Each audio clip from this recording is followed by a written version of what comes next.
Alhamdulillahirrahmanirrahim. Wabihi nasta'inu ala umuri dunya waddin. Assalatu wassalamu ala asyrafil anbiya'i wal mursalin wa ala alihi wa sahbihi ajmain, amma ba'du. Yang terhormat Ibu Sultini SPD selaku Kepala SDN Kenongomulyo, yang saya hormati Bapak Yana Sofa Eskom selaku pengajar praktek calon guru penggerak Angkatan 9 kelompok 093B, yang saya hormati Ibu Wartini SPD selaku Kepala Sekolah TK Dharma Wanita Sawo Jajar, Ibu Rohmawati SPD selaku Kepala Sekolah SDN Jomblang, serta Bapak Ibu guru yang berbahagia. Pertama-tama, marilah kita panjatkan puji syukur kehadiran Allah Subhanahu wa Ta'ala yang telah melimpahkan rahmat, taufik, hidayah serta inayahnya sehingga kita bisa berkumpul di sini dalam keadaan sehat walafiat tanpa kurang suatu apapun. Salawat dan salam semoga senantiasa dilimpahkan kepada junjungan kita Nabi Agung Muhammad Sallallahu Alaihi Wasallam yang kita nantikan syafaatnya di yaumul kiamat nanti. Amin amin Allahumma amin. Bapak Ibu yang berbahagia, hari ini kita akan mengadakan desiminasi pengimbasan dari modul 1.4 tentang budaya positif terkait dengan tugas kami dalam pendidikan calon guru penggerak Angkatan 9. Mengawali acara kita pada pagi hari ini, marilah acara ini kita buka seraya mengucapkan basmalah bersama-sama. Dengan bacaan basmalah tadi, semoga menambah kelancaran acara kita pada pagi hari ini.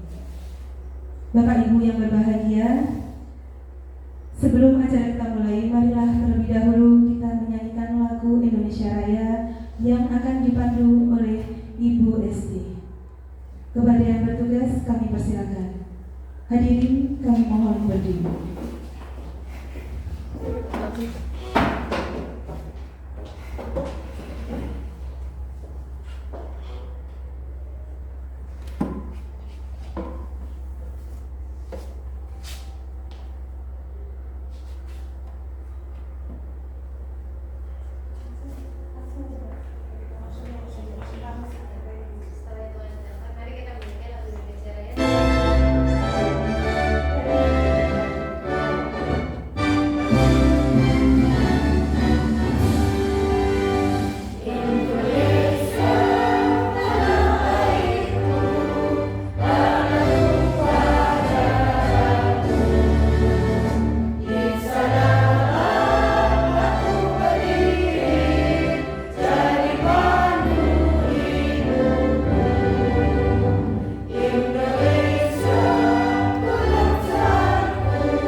Hadirin kami persilakan duduk kembali.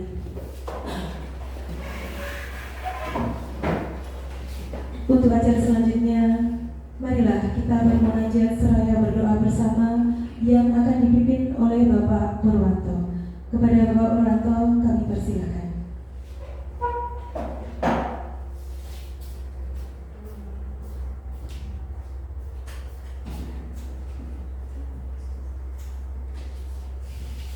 Assalamualaikum warahmatullahi wabarakatuh. Waalaikumsalam warahmatullahi wabarakatuh. Ya, sebelum dimulai acara pada hari ini, marilah kita bersama-sama berdoa.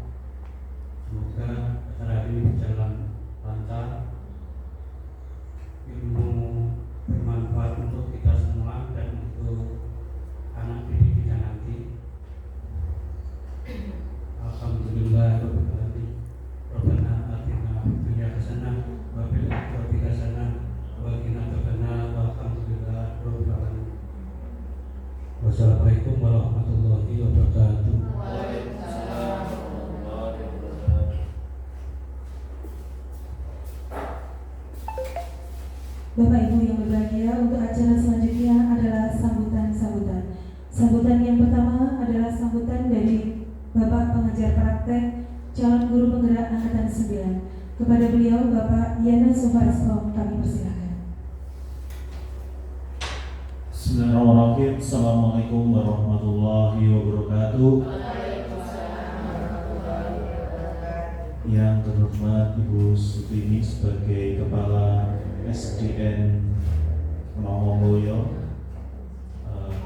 Bapak Ibu calon guru penggerak angkatan 9 Magetan kelas 093B,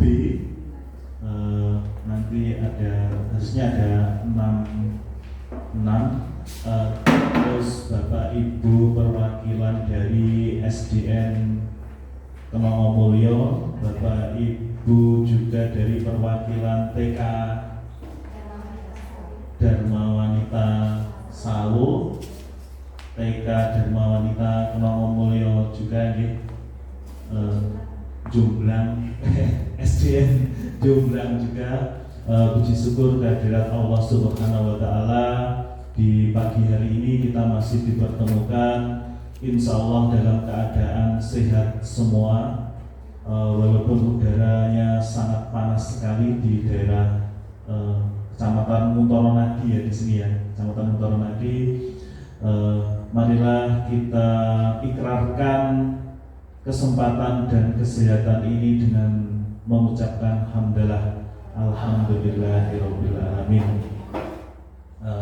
Bapak Ibu semua, hari ini kita diundang di sini untuk kegiatan diseminasi atau pengimbasan budaya positif sebagai tugas teman-teman calon guru penggerak di modul 1.4 dengan tema adalah budaya positif. Di sini mudah-mudahan budaya positif ini bagi teman-teman CGP sebagai modal juga diharapkan menjadi pemimpin masa depan pendidikan untuk Indonesia. Mudah-mudahan kita nanti saling berbagi gimana sih budaya positif yang sudah dipelajari di modul PGP, sudah dipelajari, kemudian mudah-mudahan juga sudah dilaksanakan walaupun belum 100%, dan hari ini dicoba untuk diimbaskan ke teman-teman semua, sehingga budaya positif walaupun sederhana, budaya positif nanti kita akan ulang-ulang sehingga bisa merubah, mentransformasi pendidikan di lingkungan masing-masing. Mudah-mudahan juga bisa mengimbaskan di seluruh, digunakan untuk nasional, sehingga mutu pendidikan di Indonesia semakin menjadi lebih baik. Itu mungkin dulu dari saya. Nanti saya pengen teman-teman juga ada umpan balik. Tidak hanya saya nih, nanti semuanya ada umpan balik. Gimana nanti ada 4 teman kita di sini akan memaparkan budaya positif di sekolahnya masing-masing. Mudah-mudahan bisa digunakan atau diambil sebagian untuk sekolah yang lain. Itu saja dari saya. Terima kasih. Assalamualaikum warahmatullahi wabarakatuh.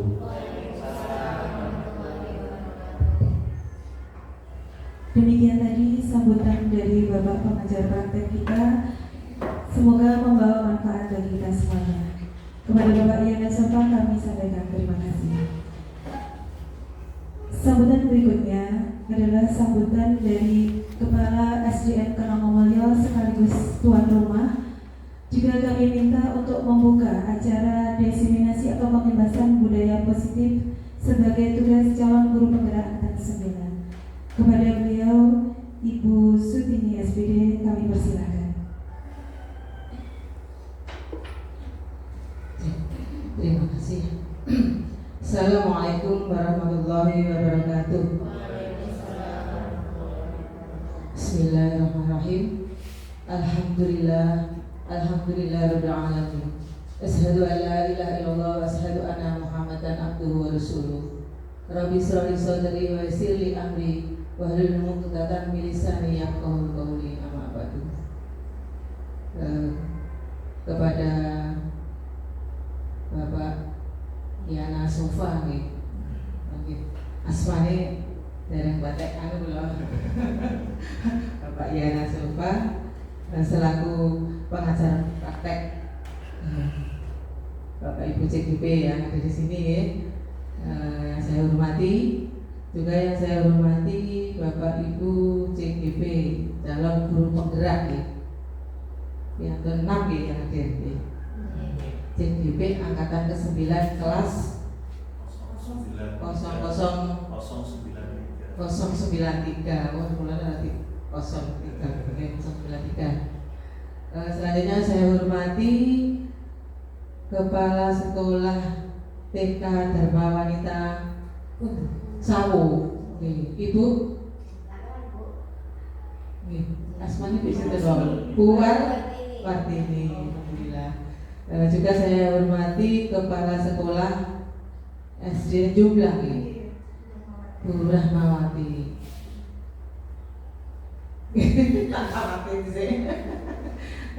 Juga kepada Bapak Ibu calon guru penggerak yang tahu pada kegiatan pagi hari ini. Yang pertama-tama marilah kita panjatkan syukur alhamdulillah kehadirat Allah Subhanahu wa taala, di mana sampai saat ini kita masih diberi beribu-ribu kenikmatan, beribu-ribu rahmat, sehingga pada hari ini kita masih bisa melaksanakan tugas-tugas kita, rutinitas kita yang begitu banyak sekali ya, dengan tidak ada alasan atau apapun. Mari kita ikrarkan dengan bacaan hamdalah bersama-sama. Alhamdulillahirabbil alamin. Yang kedua, sholawat serta salam kita aturkan kepada junjungan kita Nabi Muhammad Sallallahu Alaihi Wasallam, Nabi tauladan kita, uswatun hasanah kita. Semoga kita dapat syafaatnya di dunia maupun di akhirat. Amin amin ya rabbal alamin. Yang ketiga, saya di sini sebagai penanggung jawab Kepala Sekolah SDN Kenongomulyo, dan saat ini yang ikut CGP saat ini Bu Esti ya. Esti berterima kasih ya, sudah melibatkan kegiatan CGP di SDN Kenongomulyo dalam kegiatan-kegiatan programnya CGP. Semoga nanti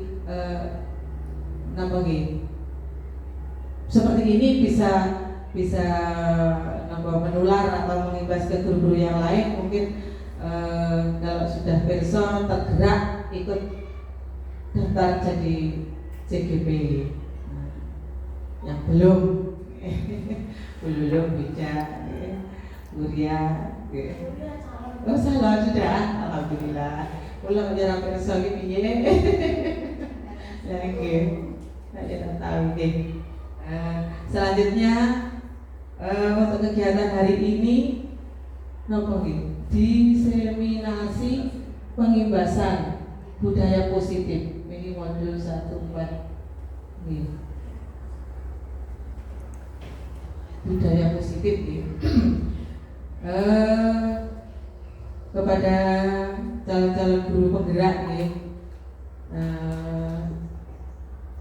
adalah calon-calon pemimpin pembelajaran yang memang sekarang sudah dicanang-canangkan nih, guru penggerak, calon pembelajaran di kelas yang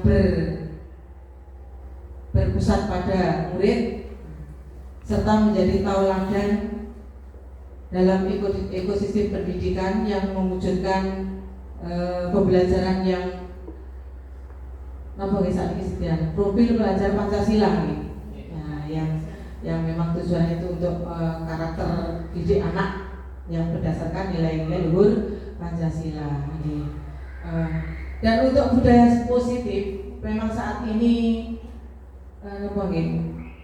sangat penting dan sangat-sangat dibutuhkan dalam pembelajaran di kelas maupun di sekolah. Saya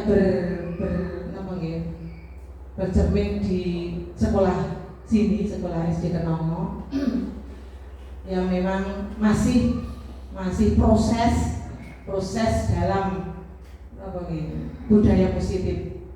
Sebenarnya prosesnya sudah lama, tapi mungkin akan mendisiplinkan budaya positif yang ada di sekolah ini sangat sulit sekali karena pengaruh pengaruh budaya yang di luar sana yang membawa mungkin sikap-sikap anak dari mulai tingkah lakunya, tutur katanya, sikapnya, baik kepada teman, kepada orang yang lebih tua, kepada gurunya, sekarang itu krisis sekali. Jadi sekarang itu kalau saya lihat tidak anak SD, tidak anak SMP, sekarang itu dengan gurunya pun nih saat ini betul bosok. Ya Allah, ya ini mungkin ya bercermin kondisi sekarang seperti itu. Mungkin saat ini yang budaya positif ini sangat-sangat dibutuhkan, dan itu tidak langsung ke peserta didiknya, tapi kita harus bercermin pada gurunya. Diawali dari gurunya. Jadi dari gurunya sendiri, modalnya diawali dari gurunya. Mungkin yang filosofi yang sudah lama dan sekarang masih bisa diterapkan, filosofinya Ki Hajar Dewantara nggih, yang ngarso sung tulodo madya manglam karso tuturi handayani. Itu kalau dari gurunya, mungkin ya dari awalnya dari gurunya sudah bisa menerapkan filosofi Ki Hajar Dewantara, mungkin kita nanti selanjutnya dapat mengontrol sikap-sikap anak yang sekarang itu sudah tidak budaya positif lagi, mengarah ke budaya negatif. Jadi kita guru sebagai pengontrol tingkah laku siswa, jadi kita sendiri harus berusaha jadi tauladan itu bagaimana. Anak-anak kadang datang ke sekolah, kita sudah memberi teladan, misalnya didangu gurune, ngoten niku sing dangu niku pakai basa nggih. Tapi sing jawab niku larene lah. Niku nggih. Lah, kita melihat seperti itu bagaimana cara kita?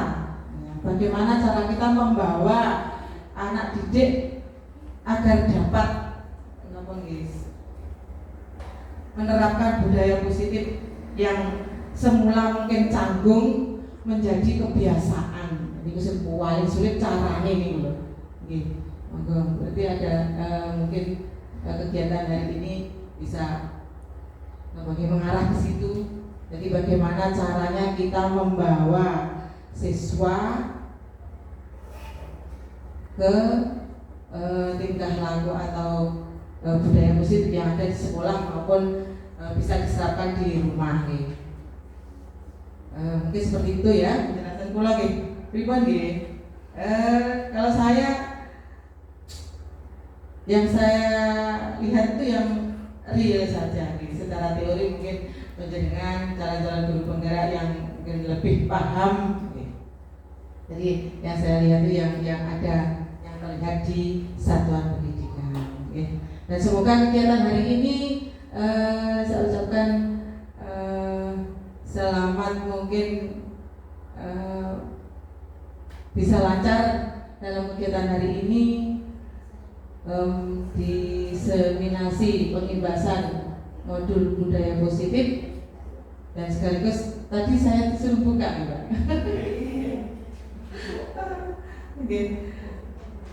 Mungkin kegiatan hari ini Bismillahirrahmanirrahim saya buka, semoga nanti lancar.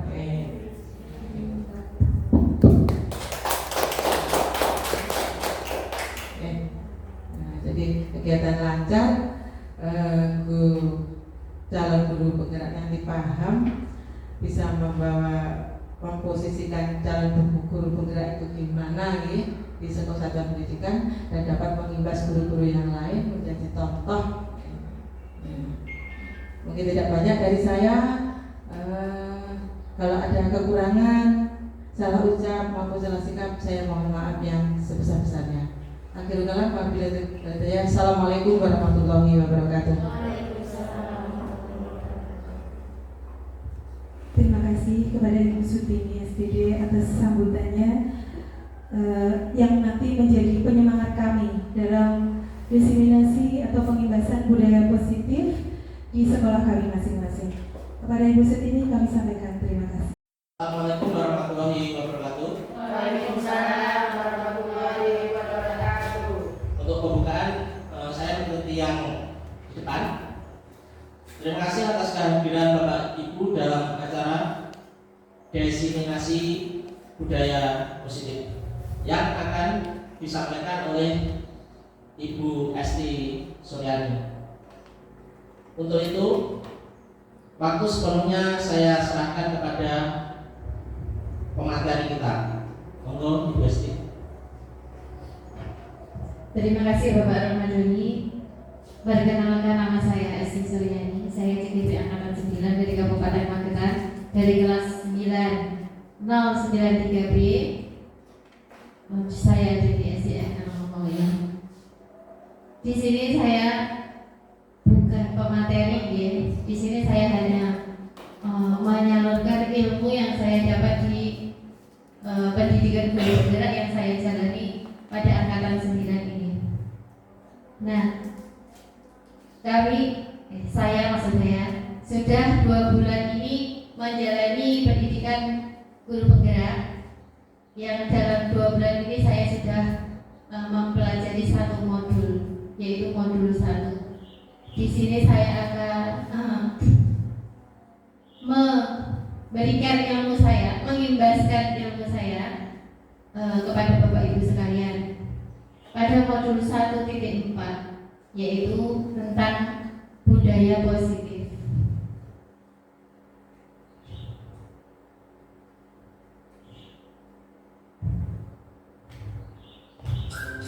Nah, sebelum saya masuk ke dalam materi, saya ingin kita bersemangat dulu ya, menumbuhkan ice breaking dulu, karena saya lihat Bapak Ibu itu sudah capek sekali siang-siang, haus dengan suasana yang sangat panas sekali. Ya, kita ice breaking dulu ya, seperti kata-katanya ice berarti kan menyegarkan kan. Ibu-ibu pengen saya ajak menyanyi, mau? Sekarang saya minta berdiri. Nah, kita setiap pagi mengajar anak-anak itu sebelum memulai pelajaran itu pasti kita mengadakan ice breaking supaya anak-anak itu bersemangat. Nah, salah satunya ice breaking yang saya terapkan di SD saya itu adalah dengan mengajak mereka bernyanyi sambil bergerak, bukan bernyanyi diam saja. Oke, saya play lagunya.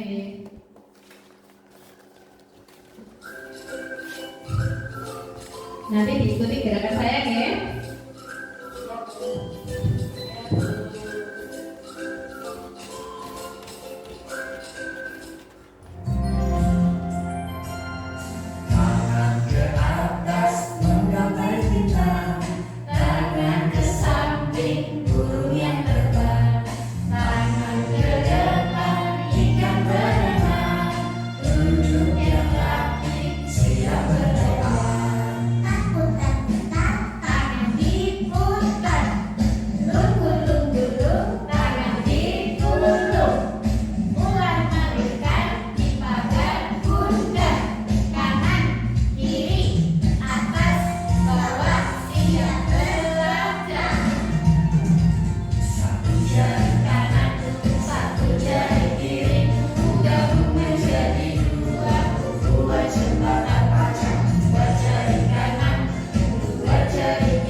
Tadi adalah ice breaking yang mungkin bisa kita tiru di kelas masing-masing, karena saya pernah menerapkan itu, anak-anak itu jadi semangat, jadi tidak bosan hanya mendengarkan materi seperti itu saja. Biasanya itu kalau bu gurunya masuk ke kelas langsung buka buku halaman 5, kerjakan tugas, seperti itu anak-anak kan bosan sekali ya. Nah, ice breaking itu juga harus bervariasi ya, tidak satu saja. Nah, langsung saja kita masuk ke materi modul 1.4 yaitu budaya positif. Nah, inti dari modul 1.4 budaya positif itu antara lain yang pertama, disiplin positif dan nilai-nilai kebajikan universal. Yang kedua, teori motivasi, hukuman dan penghargaan restitusi. Kemudian yang ketiga yaitu keyakinan kelas. Keempat, kebutuhan dasar manusia dan dunia berkualitas. Yang kelima, restitusi, ada 5 posisi kontrol. Dan yang keenam adalah restitusi segitiga restitusi.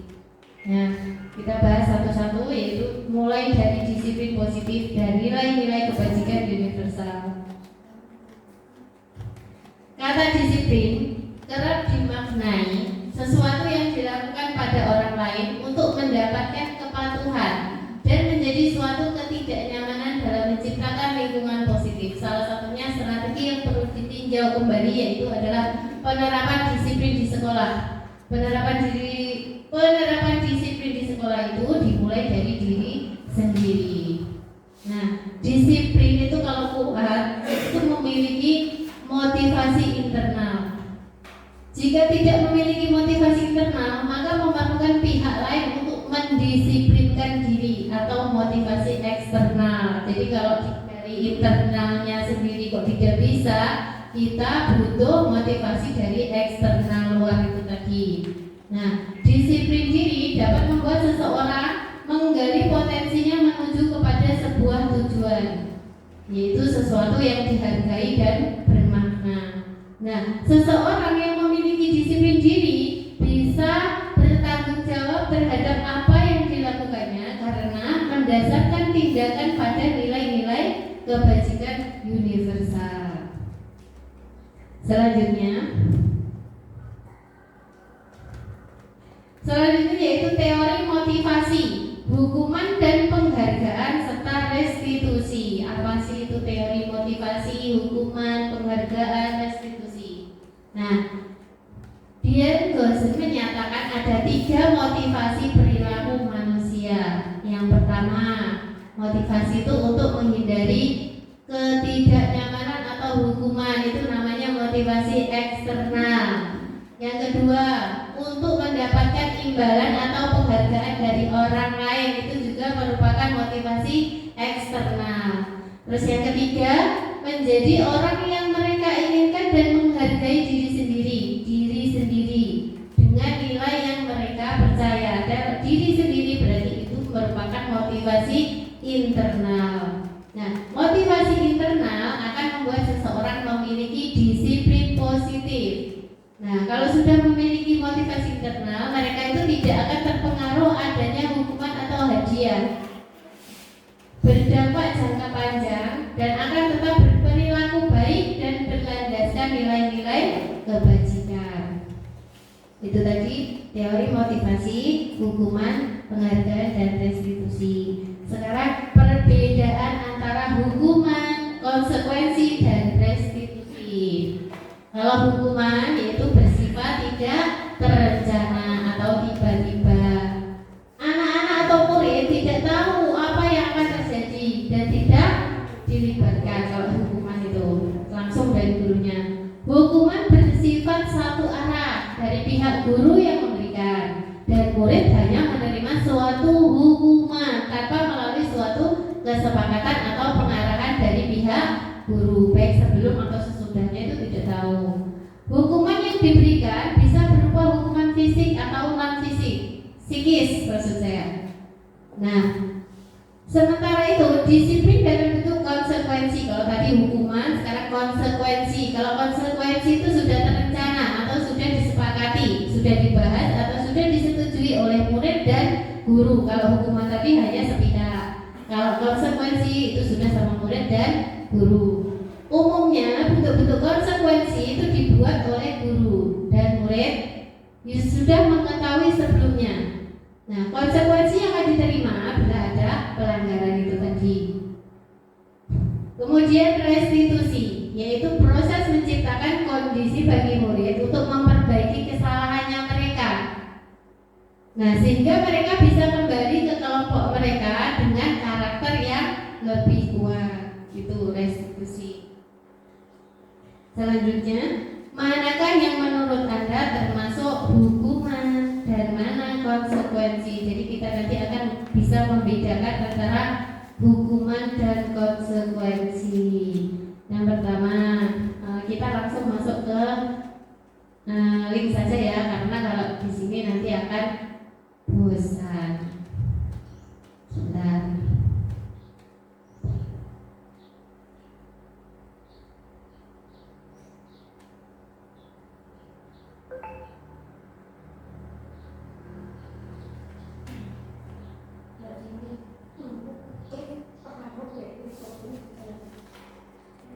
Ini sebuah aplikasi ya, aplikasi. Kita akan membedakan mana itu apa yang termasuk hukuman itu yang bagaimana, konsekuensi itu yang bagaimana. Di sini ada pertanyaan. Mencatat 100 kali di dalam buku kalimat "saya tidak akan terlambat lagi karena terlambat ke sekolah". Biasanya banyak ya guru-guru di sini utamanya ya. Itu kalau anak terlambat, kamu besok kalau terlambat kamu harus menulis lagi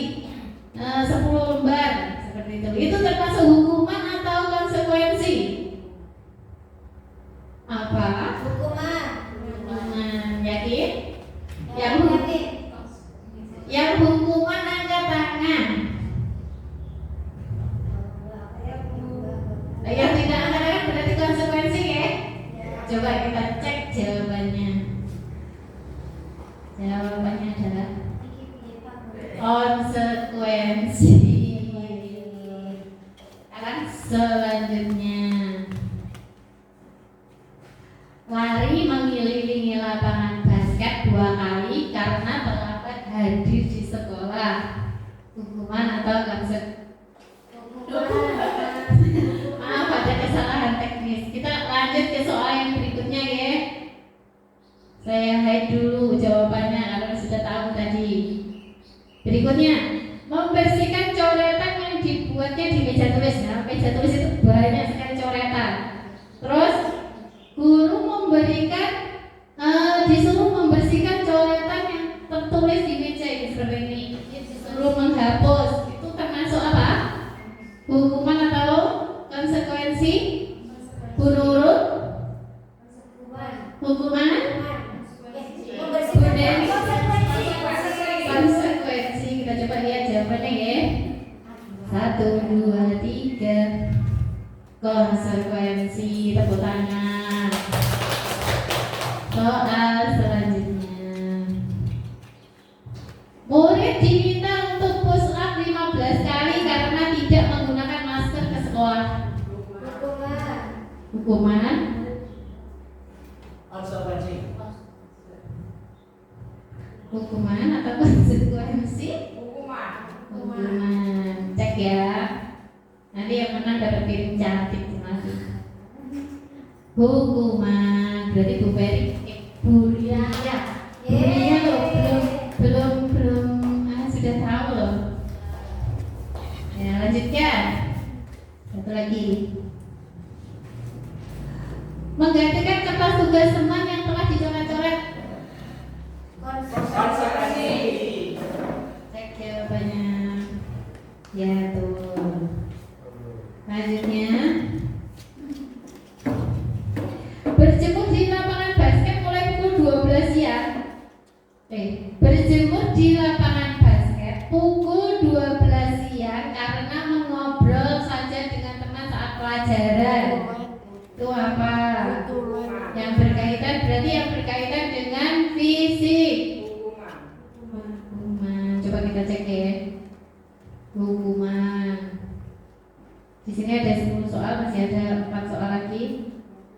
Murid diminta bertelanjang kaki, lepas kaos kaki ya, sepanjang hari karena tidak menggunakan sepatu warna hitam sesuai peraturan sekolah. Kira-kira apa? Bu Ferry? Apa? Hukuman? Cek jawabannya. Hukuman. Terus masih ada 3 soal lagi. Ini nanti biar bisa membedakan mana yang hukuman, mana yang konsekuensi. Nah, berdiri di depan kelas sambil mengangkat satu kaki saja karena tidak bisa menjawab pertanyaan. Gak bisa menjawab pertanyaan terus dihukum berdiri pakai 1 kaki. Hukuman. Berarti kaitannya dengan apa tadi? Fisik. 2 lagi. Membersihkan tumpahan air di meja tulis karena tersenggol saat belajar. Konsekuensi. Konsekuensi. Kok pinter-pinter nih? Ya, Terus selanjutnya, kehilangan 10 menit jam istirahat untuk mengerjakan tugas karena terlambat datang dan tertinggal saat pelajaran selama 10 menit. Konsekuensi. Mau dilanjut pertanyaannya? Apa sudah bisa? Sudah bisa. Itu pertanyaan terakhir ya.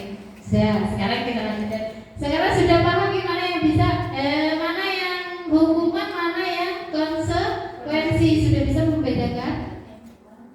Ya, Kalau hukuman bagaimana, Bu Ferry?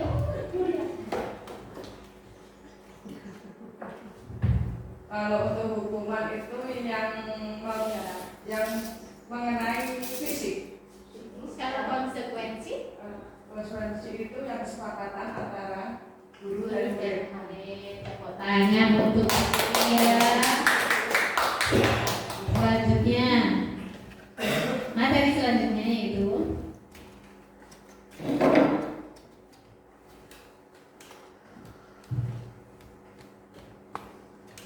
contoh penerapan restitusi. Nah, di sini ada sebuah kasus ya. Anto dan Dino sedang bermain bersama di lapangan basket. Nah, dan tiba-tiba terlihat ada sebuah pertengkaran adu mulut. Dino emosi dan menarik kemejanya Anto dengan kasar sampai 3 kancing bajunya lepas. Itu pasti banyak sekali terjadi di sekolah kita, ya.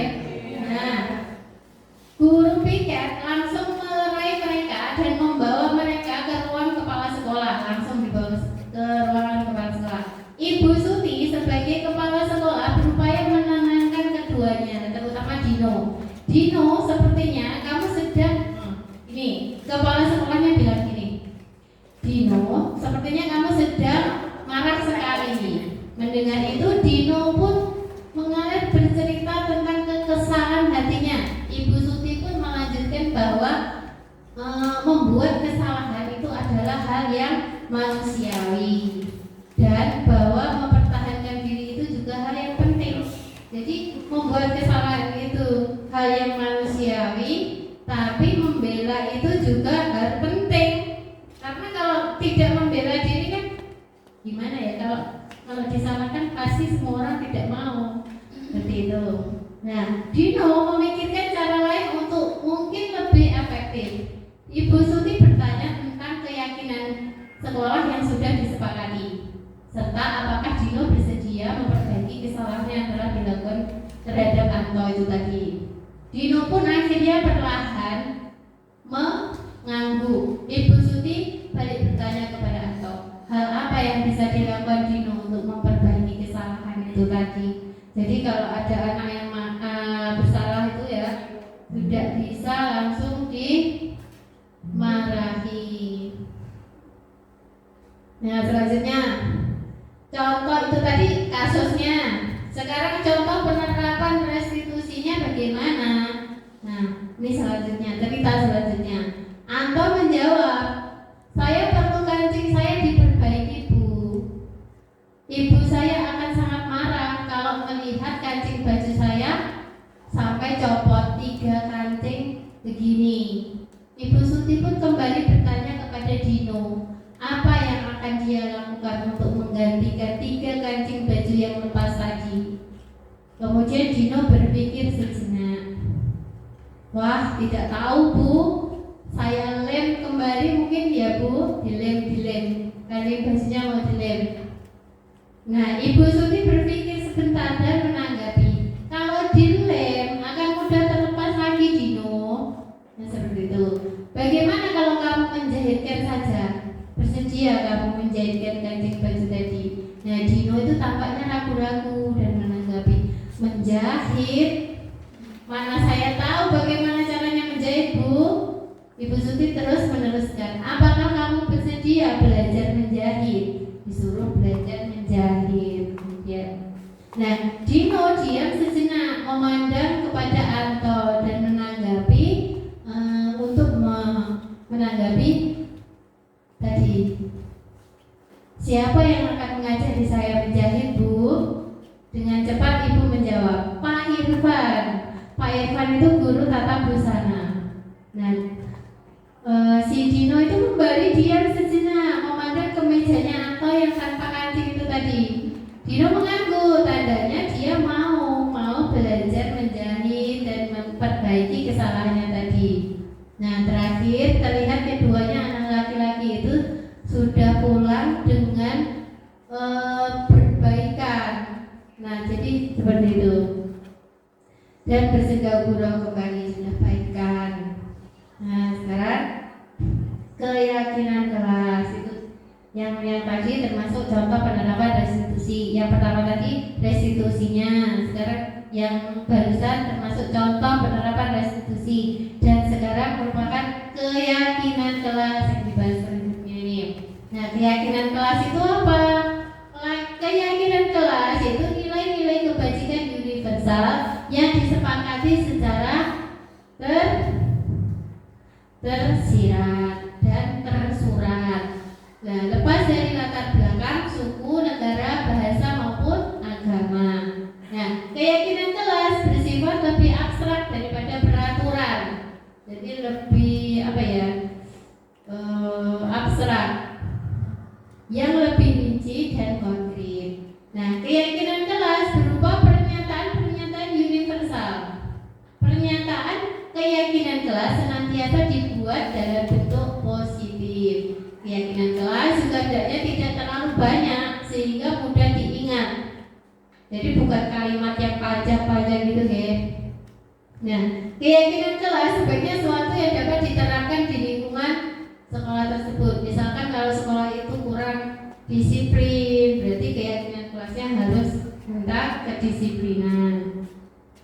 Selanjutnya, semua warga kelas hendaknya ikut berkontribusi dalam pembuatan keyakinan kelas lewat kegiatan curah pendapat, curhat, gitu.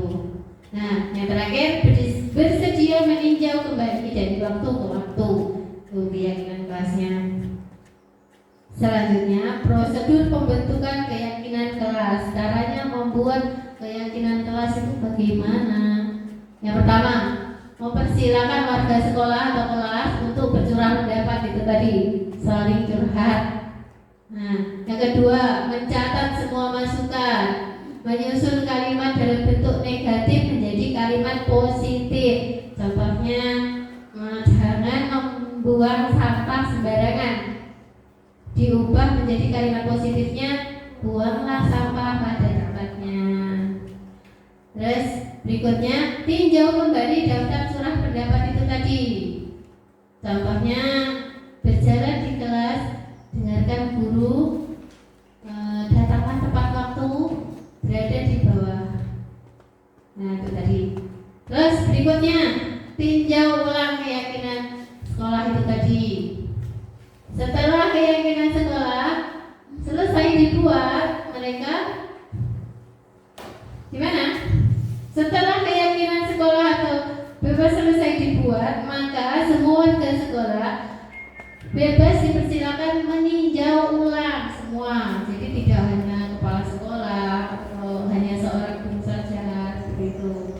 Nah, yang terakhir, keyakinan sekolah selanjutnya diletakkan di dinding kelas, di mading boleh, di papan pengumuman boleh.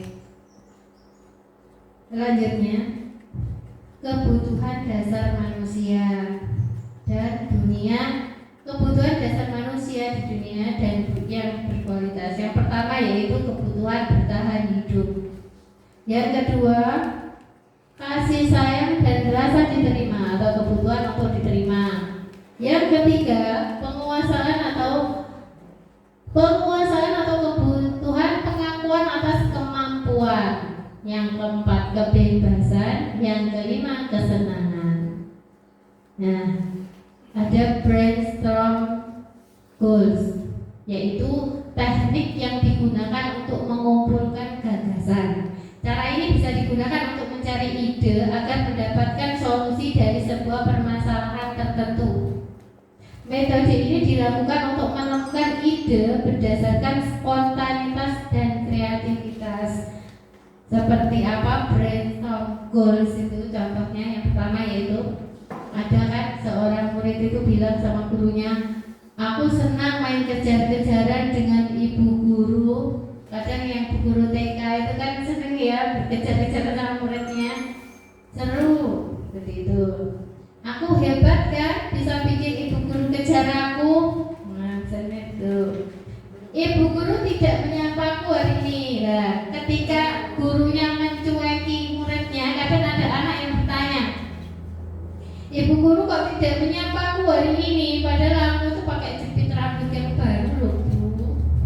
Gitu. Terus satu lagi, jika bisa menyetir mobil, aku bisa pergi ke tempat-tempat aku yang kesuka.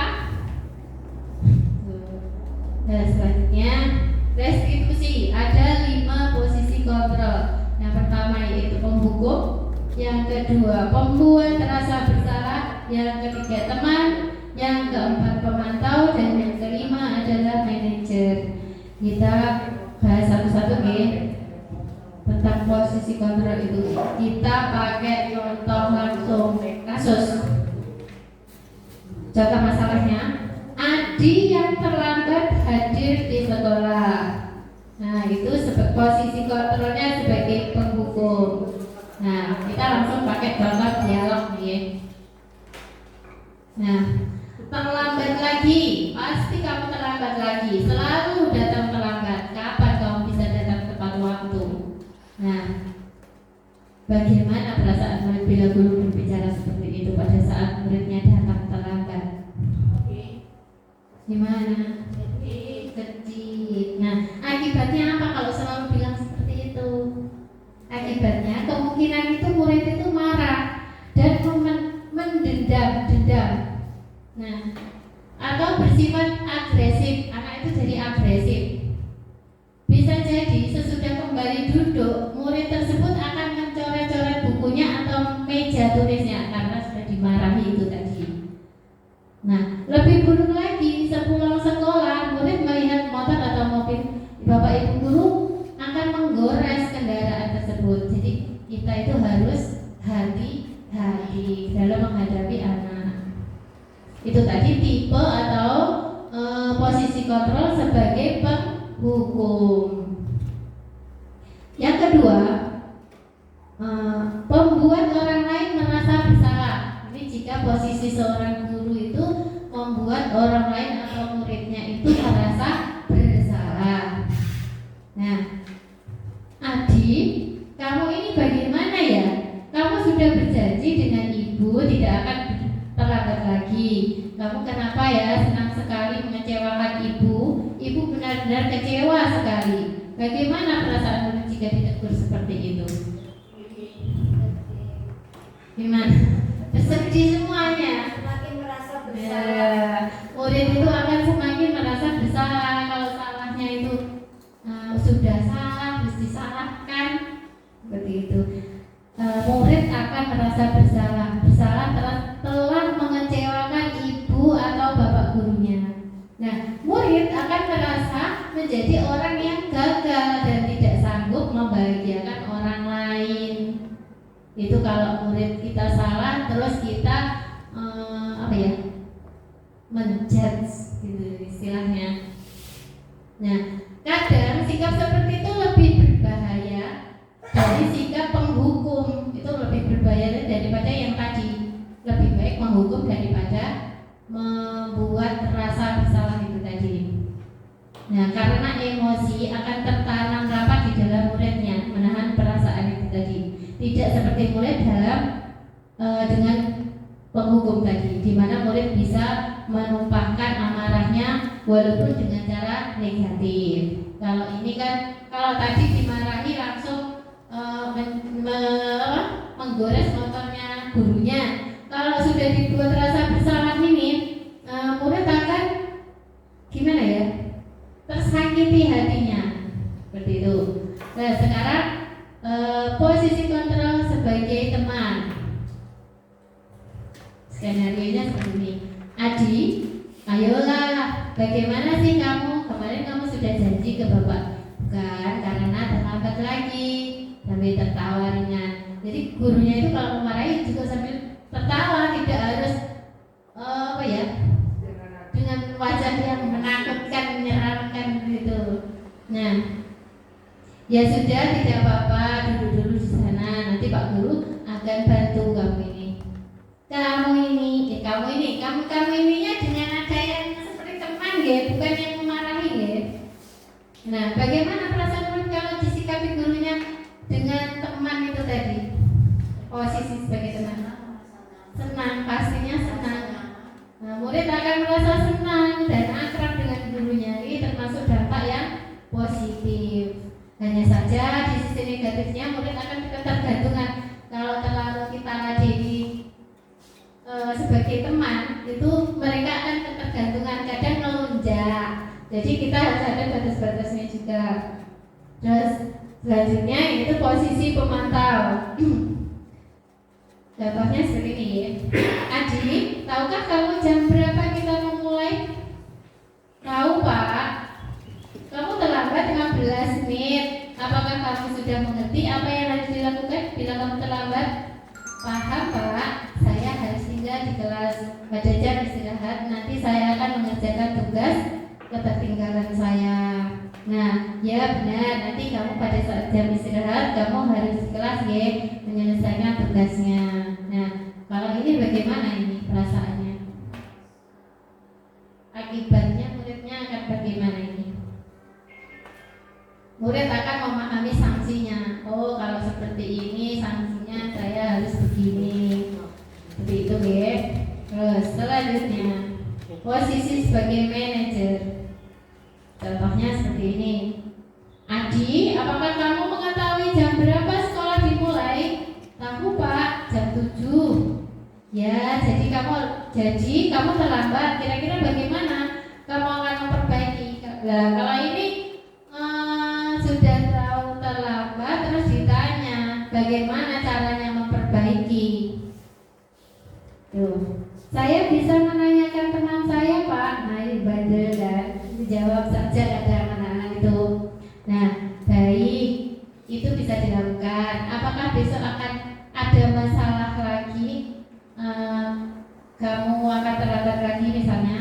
Tidak Pak, saya bisa hadir tepat waktu. Baik, saya hargai usaha kamu untuk memperbaiki diri. Jadi murid itu diberi kesempatan untuk memperbaiki diri. Nah, pada posisi manajer, maka suara guru sebaiknya tulus. Tidak perlu marah-marah, tidak perlu meninggikan suara, apalagi menunjuk-nunjuk jari ke murid. Itu nggak boleh. Terus yang berikutnya saya punya kuis lagi. Nah, di sini tentang posisi kontrol. Nah, di sini nanti ada satu kasus, nanti kasus itu masuk ke posisi kontrol yang mana, sikap guru itu tadi. Nah,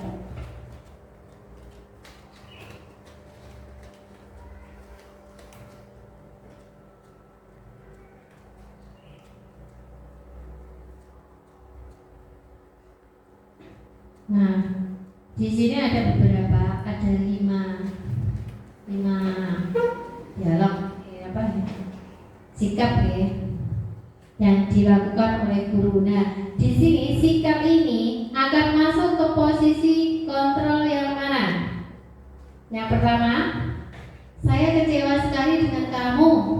Itu termasuk tipe atau posisi kontrol guru yang mana? Penghukum atau teman atau pembuat orang merasa bersalah atau pemantau? Membuat merasa bersalah. Saya kecewa sekali dengan kamu. Nah, coba kita lihat ya.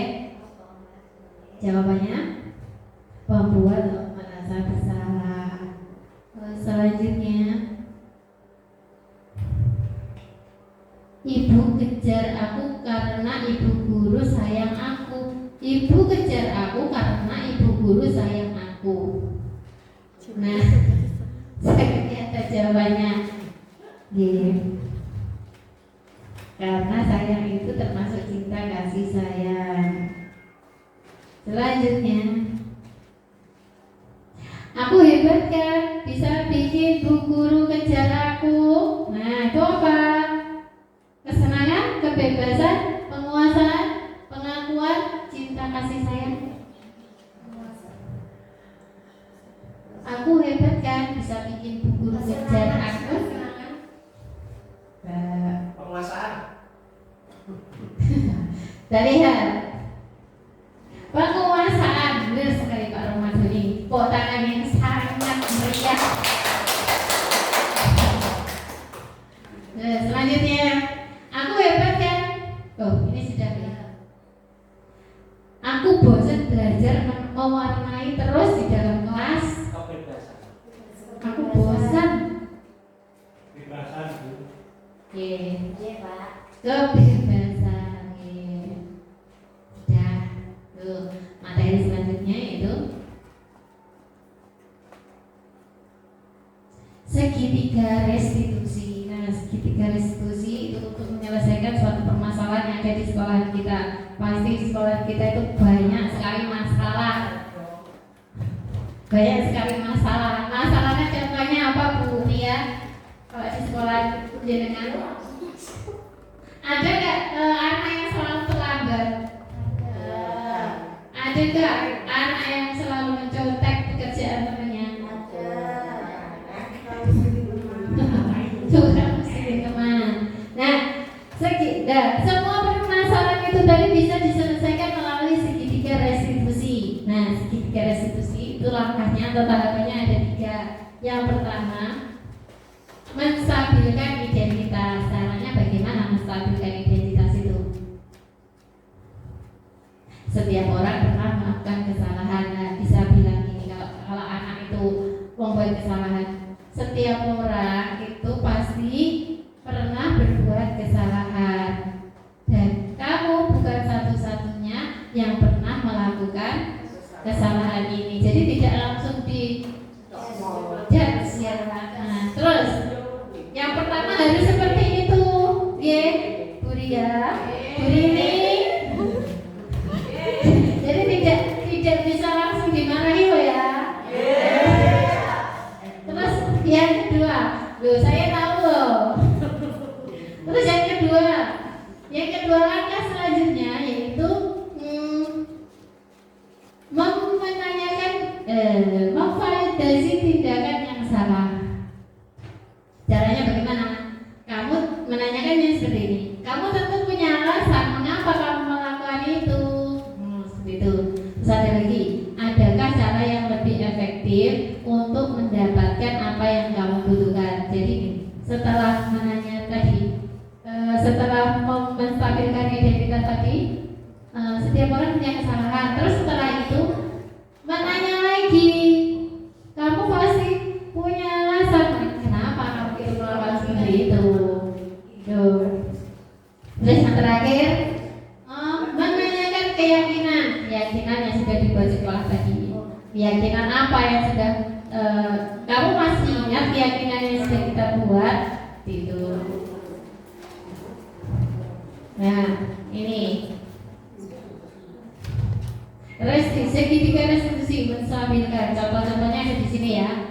Nih, berbuat salah itu tidak apa-apa. Tidak ada manusia yang sempurna.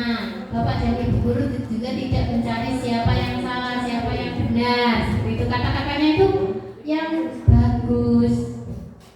Terus yang kedua, memvalidasi tindakan yang salah. Contoh kalimatnya begini. Kamu pasti punya alasan mengapa kamu itu melakukan hal seperti itu. Kamu boleh mempertahankan sikap itu, tapi kamu juga harus menambahkan sikap yang baru, yang bagus. Itu validasi tindakan. Selanjutnya menanyakan keyakinan yang terakhir. Nah, apa nilai keyakinan kelas yang kita sepakati? Diingatkan, murid itu diingatkan. Terus, apakah kamu sudah melakukan keyakinan kelas itu tadi? Terus, kamu mau jadi orang yang seperti apa? Jadi dituntut. Nah, ini contoh ya. Kemarin saya melakukan mempraktekkan segitiga restitusi kepada murid saya. Ada 2 kasus ini. Yang pertama, ada anak yang suka mencontek pekerjaan temannya. Kita langsung lihat videonya aja ya. Nah, ini kita suaranya.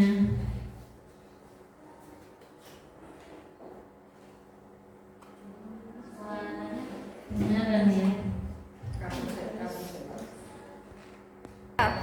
Kita lihat videonya ya. Kemarin.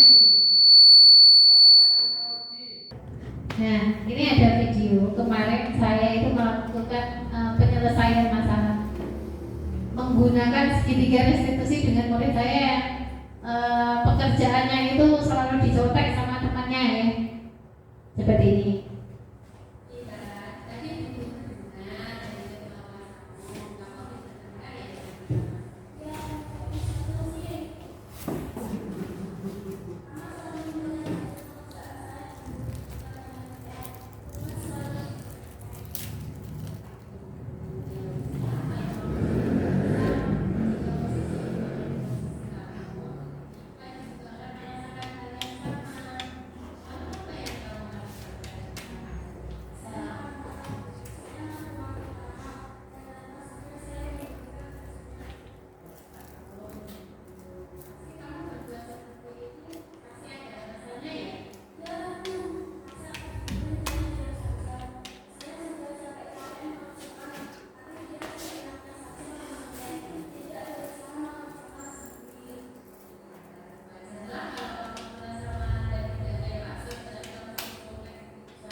Itu tadi cara menyelesaikan kalau ada tindakan atau ada muridnya yang punya masalah terkait dengan mencontek.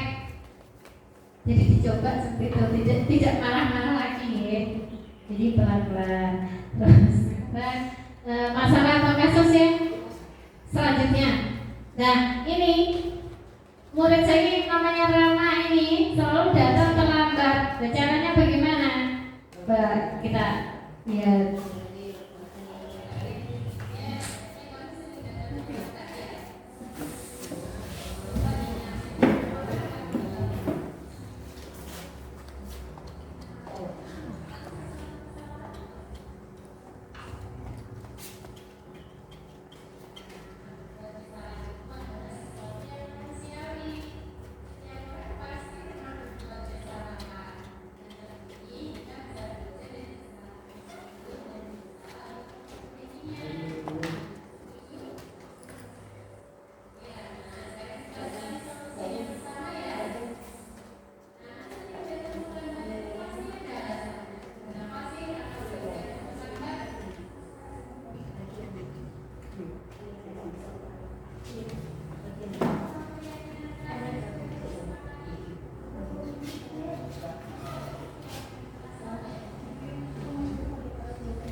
Nah itu tadi ada 2 kasus yang bisa diselesaikan menggunakan segitiga restitusi.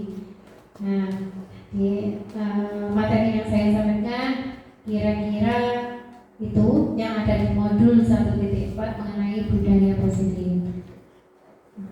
Sekarang saya kembalikan kepada moderator. Terima kasih atas pemaparannya yang luar biasa dari Besti. Mungkin ada umpan balik dari rekan-rekan yang lain. Saya persilahkan.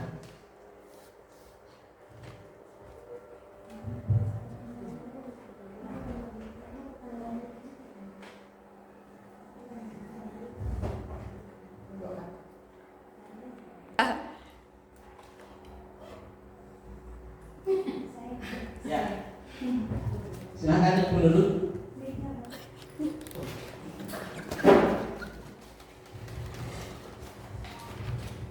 Terima kasih Pak Roma atas waktunya yang telah diberikan kepada saya. Sedikit saya akan memberikan umpan balik dari apa yang sudah disampaikan oleh Ibu Esti terkait dengan budaya positif tadi ini. Sangat luar biasa sekali, pemaparannya begitu sangat jelas. Jadi ketika kita mau mencontoh penerapannya di sekolahan, kami sudah mempunyai gambaran-gambaran untuk dilaksanakan ketika nanti kita pulang dari sini seperti itu.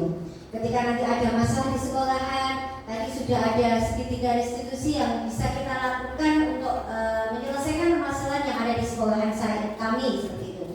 Bagaimana cara membuat keyakinan kelas dan bagaimana memilih posisi kontrol kita sebagai guru yang bagus. Sangat jelas sekali. Demikian saja umpan balik yang bisa saya berikan. Terima kasih atas waktunya.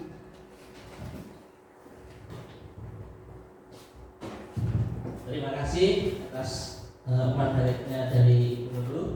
Untuk selanjutnya mungkin ada yang ingin ditanyakan, monggo. Monggo ya.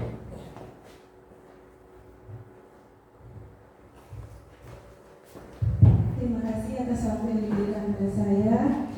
Di sini saya ingin bertanya, tadi Bapaknya sudah kan, bagaimana sekolah itu bisa memastikan kalau siswanya itu merasa dihargai dan diterima di sekolah tersebut tanpa memandang latar belakang siswa. Soalnya kan biasanya dalam sekolah ada beragam dari tingkat ekonomi keluarga maupun agama dan sebagainya. Jadi bagaimana sekolah itu bisa memastikan anak ini dihargai dan diterima di sekolah itu. Itu saja dari saya, terima kasih. Terima kasih, pertanyaannya sangat bagus sekali Bu Deni. Bagaimana sekolah dapat memastikan bahwa semua siswa itu merasa dihargai dan diterima tanpa memandang latar belakang mereka. Nah, penting ya untuk mengedepankan inklusivitas di sekolah dengan menerima dan merayakan keberagaman. Nah, program-program pendidikan yang menghormati berbagai latar belakang, budaya, etnis, serta memastikan bahwa setiap siswa merasa didengar dan dihargai. Nah, inisiatif ini akan membantu menciptakan budaya positif di mana semua siswa merasa diterima. Jadi bisa dengan melalui program-program pendidikan yang menghormati dan menghargai latar belakang budaya dan etnis itu tadi. Demikian jawaban dari saya. Sudah. Terima kasih atas jawabannya yang luar biasa dari Ibu Esti. Mungkin ada pertanyaan yang lain, monggo. Apa sudah cukup?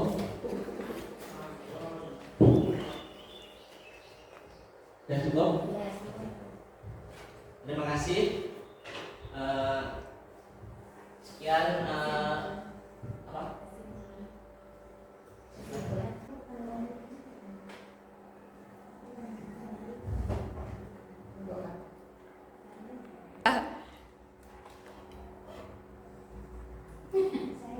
Ya, silakan Ibu Nurul.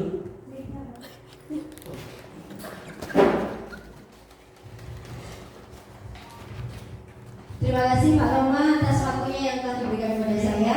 Sedikit saya akan memberikan umpan dari apa yang sudah disampaikan oleh Ibu Esti terkait dengan budaya positif tadi ini. Sangat luar biasa sekali, pemaparannya begitu sangat jelas. Jadi ketika kita mau mencontoh penerapannya di sekolahan, kami sudah mempunyai gambaran-gambaran untuk dilaksanakan ketika nanti kita pulang dari sini seperti itu. Ketika nanti ada masalah di sekolahan, tadi sudah ada segitiga restitusi yang bisa kita lakukan untuk menyelesaikan masalah yang ada di sekolahan kami seperti itu.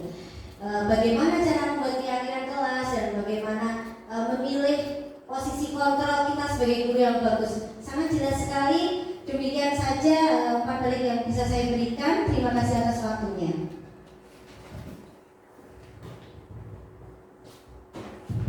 Terima kasih atas umpan baliknya dari Ibu Nurul. Untuk selanjutnya mungkin ada yang ingin ditanyakan, monggo. Monggo ya.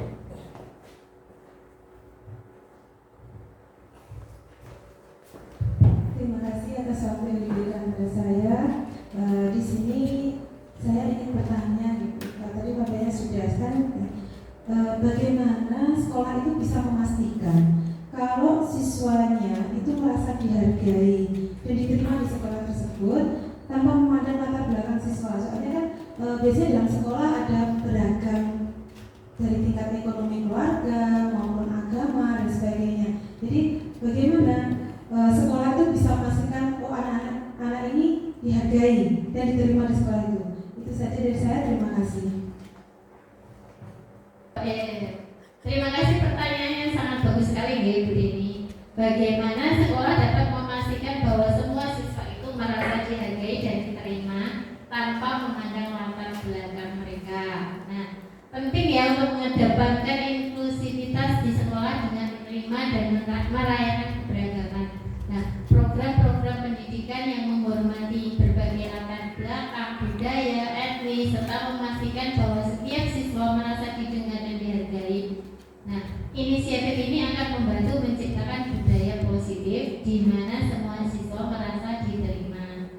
bisa dengan melalui program-program pendidikan yang menghormati dan menghargai latar belakang budaya dan etnis itu tadi.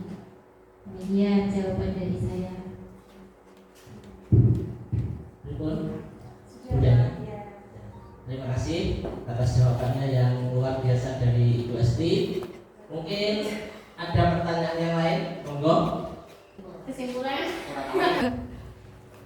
Itu tadi informasi yang saya bisa sampaikan, yang saya dapatkan dari pendidikan guru penggerak ya. Dan saya memberikan satu kata-kata mutiara yang terakhir ya. Nah, mengajar itu adalah profesi yang sangat mulia dan membentuk karakter dengan masa depan seseorang. Nah, jika orang-orang itu mengingat saya sebagai guru yang baik ya, nah itu yang akan menjadi kehormatan terbesar bagi saya. Nah, itu saya petik dari APJ Abdul Kalam. Terima kasih. Terima kasih atas pemaparannya tentang budaya disiplin. Mungkin dari pemaparan itu tadi saya secara pribadi akan menerapkan ke peserta didik saya imbaskan. Semoga nanti kedepannya bisa menjadi lebih baik lagi. Sekian. Apabila ada kurang lebihnya saya minta maaf. Wabillahi taufiq wal hidayah. Wassalamualaikum warahmatullahi wabarakatuh. Acara yang terakhir yaitu penutup. Marilah acara pembukaan diseminasi budaya positif hari ini kita tutup dengan mengucapkan bacaan hamdalah. Saya Deni Siswiningsih selaku pembawa acara mohon maaf apabila ada kata-kata yang kurang berkenan. Saya sekian. Wassalamualaikum warahmatullahi wabarakatuh.